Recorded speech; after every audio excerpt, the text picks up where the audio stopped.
If one idiot talks to another idiot over drinks, it's not called networking. It's called two idiots talking.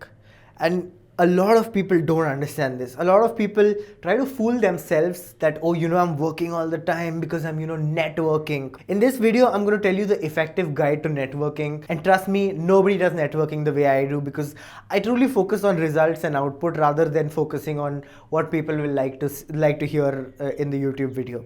For me, being authentic and being myself and telling my true thoughts is way more important than getting 10,000 extra views on the video, and which is why I'm going to tell you the exact guide of how I network and how I build networks for other people.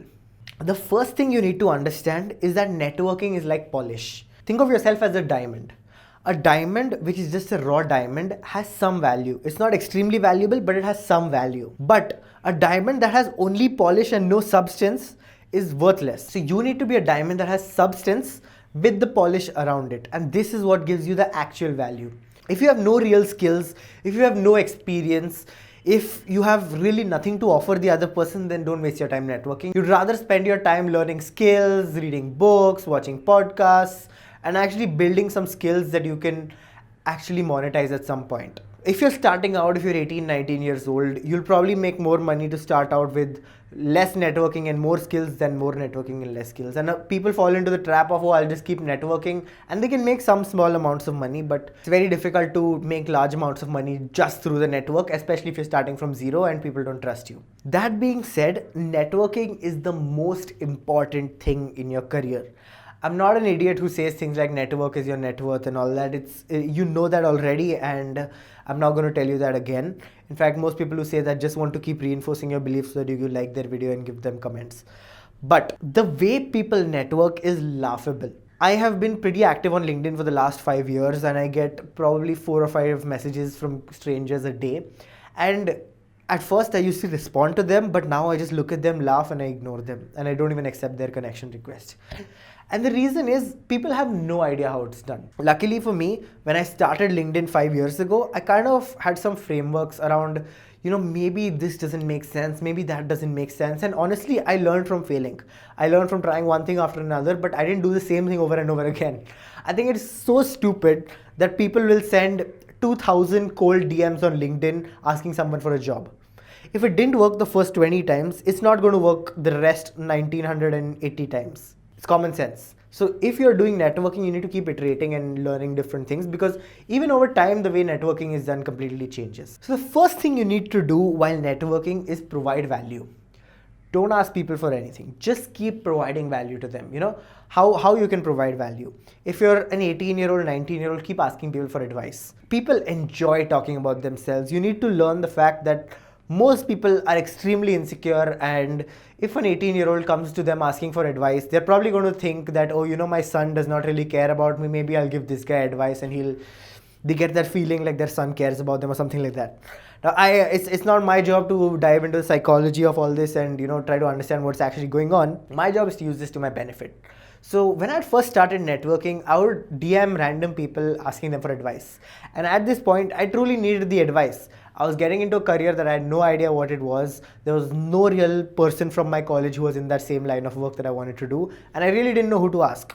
So I started DMing people on LinkedIn, asking them, hey, can you give me advice? Hey, can you give me advice? And out of probably 10, 4 or 5 would respond, which is a huge rate.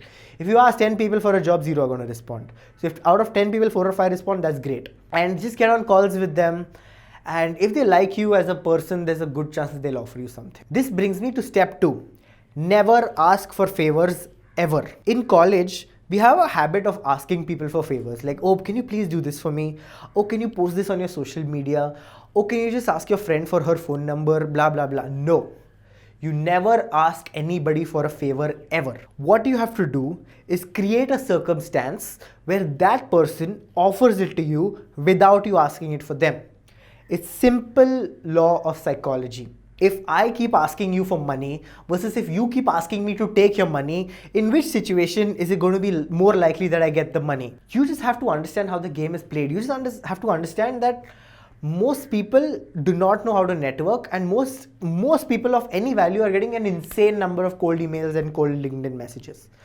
And if you do it well and don't ask for anything, just keep asking for advice, just keep providing value, just keep doing things for them for free. In fact, an interesting thing that I've seen people do, let's say you're a fashion marketplace, similar to like a e-commerce website for fashion. What I would do is, I would look at your product and I would find faults with it. And I would create a document of those faults and send it to you. And I've done this so many times. People truly, truly appreciate the hard work that you put in.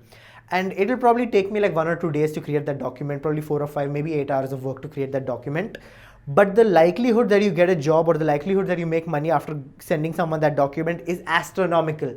I've seen people get into Google by doing this. I've seen people who would just go to Google and somehow hack something of the Google code and basically just send a report to Google, and they just get large amounts of money and jobs.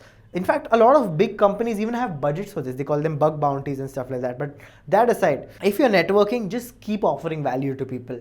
One thing that I had done, I remember this was about 3 or 4 years ago, is that I had created a community of recruiters. Now, why is a computer engineering student creating a community of recruiters? Yeah, the recruiters were not smart enough to ask me that. Or even if they were, they weren't thinking. But I created a community of recruiters, which brings me to point 3. Connect people to other people. The likelihood that you have something to offer someone that is of value to them is close to 0, especially if you're 18, 19, 20, 21. The likelihood that you have something to offer them that is worth more than the money that they will pay you is 0, almost 0. But one thing that you can offer them is connections to other people. So let's say you go to Apple and you find a developer at Apple. Now, what is this developer at Apple looking for? Of course, he's looking for a girlfriend, but other than that, this guy is looking for developers and other companies. Why? Because he wants to talk to them, he wants to interact with them. He probably struggles with making friends, as everybody does after college, and he wants to meet like-minded people. Now, this developer at Apple, you connect him to a developer at Google and they become friends. What happens? 5 years later, when these two guys come together and start a startup, they will hire you. 5 years later, when these guys get funded, because obviously they're ex-Apple and ex-Google, they will come and hire you. So networking is more about sowing the right seeds than getting the outcome. A lot of people will just go to network and say, hey, today I networked and nothing came out of it. Yeah, it's not supposed to. You're supposed to sow long-term seeds. And also, don't restrict your network too much. Don't try to network only in college circles. And that is one of the stupidest things I've seen people do in my college. They would just network only in their college circles. What you want to do is keep expanding your network while simultaneously building good relations. And the worst thing that you can do is make enemies with someone. Now, I've done this as well. Everybody does it. But bad word spreads. If someone truly doesn't like you, they're going to say something bad about you to someone else. And they're going to say something bad about you to someone else. Oh, you know, that guy, he's that guy. You just want to stay away from him, with no idea who you are. So you just need to make sure that there is as less bad word about you in the market. I hope this video has given you insights about how networking can actually be done. And the one thing I would just like to iterate is, don't ask people for things.